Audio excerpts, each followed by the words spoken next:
ছেলে স্কুলে food festival. ছেলে এই প্রথম এটাকে এনজয় করলো।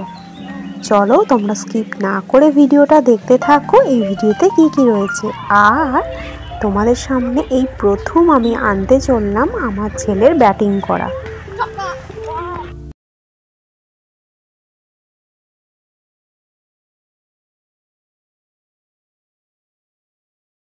গুড মর্নিং বন্ধুরা, তোমরা সবাই কেমন আছো? ভালো আছো তো? একেবারে আজকে চলে এসেছি ছেলে স্কুলের সামনে।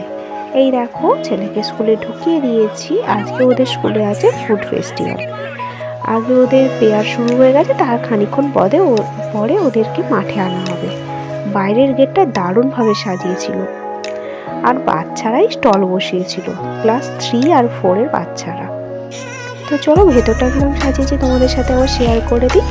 খুব সুন্দর বেলুন দিয়ে সাজিয়েছে। বাচ্চাদের এই শুরুটাই বেশ আনন্দ করে কাটানো হচ্ছে, যার জন্য ওদের যাতে মন বসে। এই যে এখানে প্রায় 50টার ওপর স্টল দেওয়া হয়েছিল। প্রত্যেকটা স্টলেতে 2 টাকা করে কেনাকাটির জন্য বলা ছিল। অনেক কাউন্টার বসেছিল। লুচি, আলুর দম, ঘুগনি, পাস্তা, চাউমিন, ফ্রায়েড রাইস, আলুর দম আরও আছে। তারপরে মোমো, চিকেন স্যান্ডউইচ ছিল, তারপরে চিকেন কাবাব ছিল, অনেক রকম। আর স্কুল থেকে 2টো আইটেম ফ্রি ছিল, ঘুগনি আর আলুর দম। খুব সুন্দর বাচ্চারা এখানে কেনাকাটি করছিল। আর এই 3-4 এর বাচ্চাগুলো যারা স্টল দিয়েছিল তারাও খুব সুন্দর আসুন আসুন বলে আপ্যায়ন করছিল। আমাদের স্যারেরা ঠিক ছুটির 10 মিনিট আগে ভেতরে ঢুকিয়ে দিয়েছিল। বাচ্চাদের তো তার আগে দিয়েছে, আর মায়েদেরও, মানে মা বাবা যারা গার্জেন তাদেরকেও বলেছিল ছুটির ঠিক 10 মিনিট আগে বাচ্চাদের নিয়ে একটু মাঠটা পরিদর্শন করতে। তো আমরা আগে এখানে কিছু সেলফি তুলে নিলাম। এটা হচ্ছে পাপানের বন্ধু আয়ুষ্মানের মা, আর এইটা হচ্ছে আমার সেই ছোট্টবেলাকার বান্ধবী বর্ষা। আমরা একসাথে কোচিং করেছি, স্কুলেও পড়েছি। তো এখন আমার ছেলে ওর ছেলে বন্ধু। আরও আছে, তোমরা তো জানোই শিল্পা আছে। শিল্পা একবার বাড়ি চলে গিয়েছিল, তারপর এখানে এসে মিট করেছে। তো আমরা আগে মায়েরা ছবি তুলে নিলাম। দেখো আমার ছেলে একটু বাদে কি কিনে নিয়ে আসছে।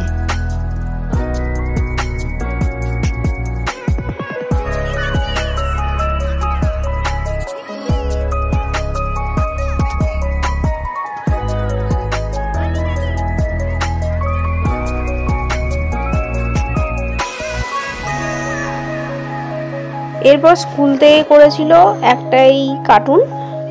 এটা কোন কার্টুন তোমরা যদি জেনে থাকো অবশ্যই কিন্তু কমেন্ট করে জানিও। বেশ দারুণ লাগছিল। গোপাল ভাঁড় মনে হচ্ছে। যাই হোক, গোপাল তিনি এসছে, আর বাচ্চাগুলো তো খুব মজা করছিল। এই যে আমরা 4 জন মিলে এখানে ছবি তুলে নিয়েছি, আর বাকি বন্ধুরা ওই দিকে আছে। এই যে ফুল দিয়ে যেটা করেছে আলপনা টাইপের, খুব সুন্দর লাগছিল। এখানে আমি আর পাপান কয়েকটা ছবি তুলে নিয়েছিলাম। আর এরপরে আমরা এখান থেকে একটু লুচি, আলুর দম কিনে নিয়েছিলাম। এরপর বাড়িতে এসে কোন রকমে খেয়ে ছেলেটাকে খাইয়ে একটুখানি রেস্ট নিয়েই বেরিয়ে পড়লাম ক্রিকেট ক্লাসে। এত ঠান্ডা পড়ে গেছে দুপুরবেলার এই ঠান্ডাটা, তারপরে বিকেল হতে না হতেই সেই ঠান্ডা। ওখানে গিয়ে খেয়ালে যখন একটু গরম লাগে বলে ওকে সোয়েটার খুলে দিই। তারপর মাঠে চলে এসেছি। এই যে ওরা প্র্যাকটিসে দাঁড়িয়ে প্র্যাকটিস করছিল নিজেরাই। তারপরে স্যার এসে প্র্যাকটিসে নামিয়ে দিয়েছিল। পাপান দাদাগুলোকে বলছিল ওর সাইজে যে আমাকে একটু বল করো না, এই যে করছিল দেখো। তো আজকের ভিডিওটা কেমন লাগলো অবশ্যই কিন্তু কমেন্ট করে জানিও। আর এসে আর কোনো ভিডিও শ্যুট করতে ইচ্ছে করছে না, অনেকটাই রাত্রি হয়ে গেছে। একেবারে ডালিয়াটা করা হয়ে গেছে। আজ রাত্রিবেলা যেহেতু অনেক পরিশ্রম হয়েছে, রাত্রিবেলা ডালিয়াই খাওয়া হচ্ছে। আর ছেলেটাকে দুধ খাওয়ানো হয়ে গেছে। আজকের ভিডিওটা এখানেই এন্ড করে দিচ্ছি। যদি ভালো লেগে থাকে একটা লাইক, কমেন্ট, শেয়ার করে দিও, আর সাবস্ক্রাইব করতে ভুলো না। দেখা হবে কালকে একটা নতুন ভিডিওর সাথে। টাটা।